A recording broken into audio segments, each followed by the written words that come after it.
Congratulate the Honourable Member for Milton Keynes for securing what is an important debate. In fact, it's just 6 months shy of 5 years since I had my own backbench debate on global vaccine access, albeit then in the context of the global 19 COVID pandemic. And I look back on what the then Labour spokesperson said with interest, the Right Honourable Member for Wigan, who was then Shadow Foreign Secretary. And what I found in her remarks was a consistent emphasis on working bilaterally to tackle global health crises and through these efforts to tackle poverty and inequality, and that this was not just the practical but the moral thing to do.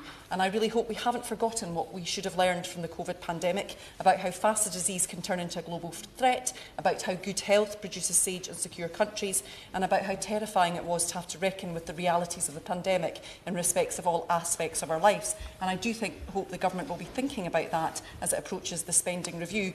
But Ms Jardine, Gavi and the Global Fund have been an incredible success, and it's something we ought to be able to celebrate.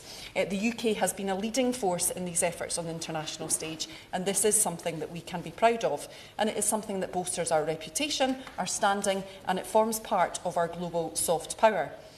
The need to fund these programmes won't last forever. 15 years ago, lower-income countries were only able to fund on average 10% of the costs of their vaccine programmes, and over the next 5 years it's estimated that they will cover up to 40% of the costs on average. Some countries are already there, with Indonesia now a donor to Gavi rather than a recipient.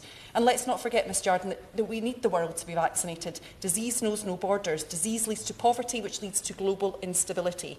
We also have seen the more immediate and direct effects from global vaccine and treatment availability through the demand and the growth of our life sector sciences back here at home.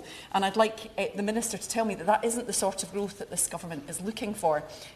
These investments benefit us up and down the UK. And in my own constituency, the University of St Andrews reported just last month that the Department for Infection and Global Health Division was awarded career funding on identifying new therapeutic strategies for infectious diseases.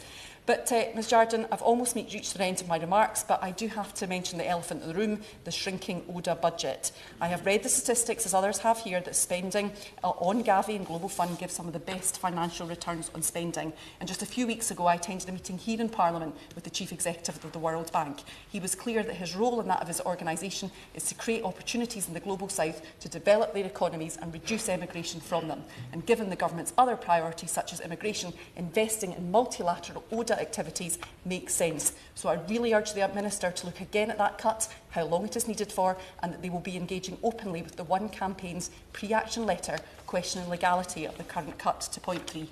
Thank you.